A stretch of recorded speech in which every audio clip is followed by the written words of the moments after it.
Hello everyone, welcome back to our final installment on photography and multimedia design. And today on our seventh module, we're going to talk about thematic photography creation and visual storytelling.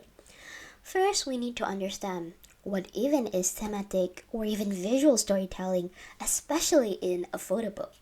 Well, it is a work of art in a book form that is presented in a structured series of narrative photographs, where every element, such as the images, the sequencing or order, design, and text, is unified by a single consistent theme.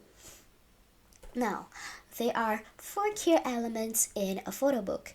The first is the physical structure. This is the foundation that defines how a book lasts and the premium tactile feel. The second is curation and narrative. This is defining the visual story and selecting the most impactful photos in order to create a cohesive narrative. The third is visual design and layout. This is organizing the photos, typography, and negative space in order to create a balanced visual flow and composition. The final one is typography and context. This is integrating text in order to enhance the context and emotional depth without overpowering the visual narrative. Now, after learning the four key elements of a photo book, let's go in depth, shall we? Just now we learned about the four key elements. First, we're going to talk about the physical structure. This is the skeleton of your book that determines how it feels and the durability. Where first we have the cover. This is your front door of your book. It sets off the mood and introduces the theme.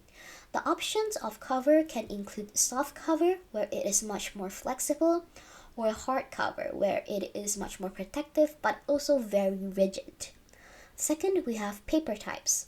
For a photo book itself, this affects the tactile experience, where it's divided into three. First, we have the luster or semi-gloss.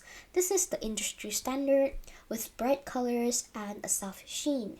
The second is matte papers. This is non-reflective and sophisticated, perfect for a black and white or even a fine art photography. The third is glossy paper. This is high contrast and very shiny, often make the color pops. The third is binding. This is how the page are held together. Common style of bindings are lay flat, where the pages are often open completely flat, and the perfect bound, where the pages are glued spine like a standard paperback or your normal book. The second key element is narrative and curation, where one of it is the theme. This is the core idea or subject that connects every photo. The second is the sequencing or the order of images, where you can arrange the image chronologically, by color flow, or even emotional progression.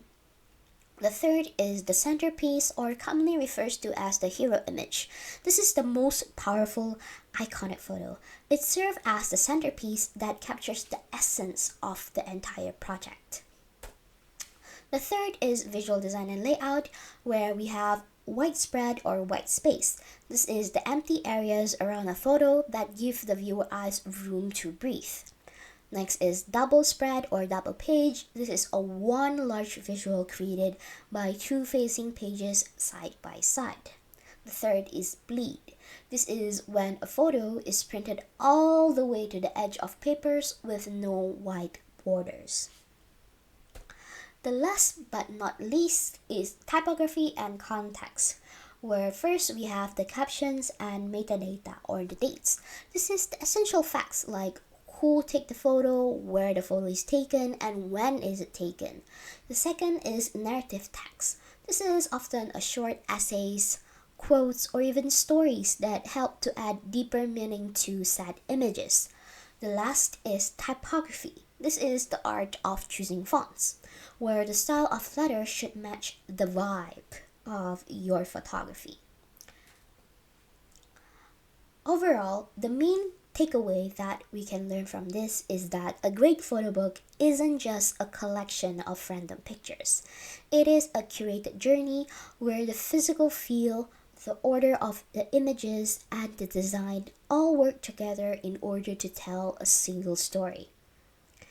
And that's it for today. I hope that you guys learned something from this and see you next time. Bye bye.